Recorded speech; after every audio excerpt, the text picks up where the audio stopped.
Oui, l'origine de l'activité, en fait, est une idée que j'ai eue suite à une rencontre avec mon oncle, qui était un spécialiste du domaine des contraintes et qui m'a donné l'idée de commencer et de lancer une société qui fabrique des capteurs de force, ce que nous faisons actuellement.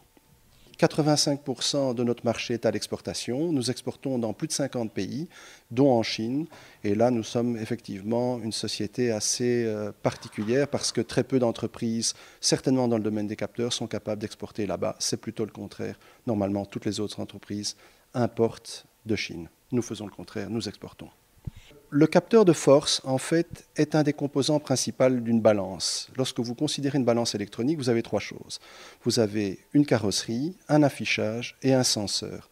Et le senseur, c'est le capteur de force. Comme lorsque vous allez peser des fruits et légumes dans un supermarché, vous trouvez des balances. Mais en fait, Sensi, depuis les 25 ans que nous existons, a beaucoup évolué et fait des capteurs beaucoup plus monumentaux que les petits capteurs pour les balances poids-prix.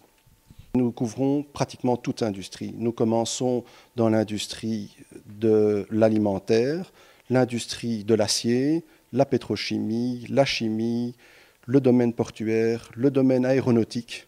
Donc nous couvrons vraiment un nombre important de domaines d'application.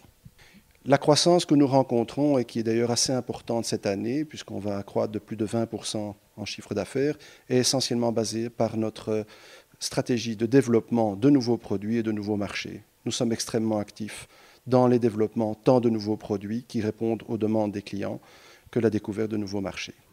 Nos projets au niveau du futur sont essentiellement dans des développements encore plus importants à l'international, où nous mettons énormément d'efforts, notamment pour nous introduire encore plus en Asie et aux États-Unis.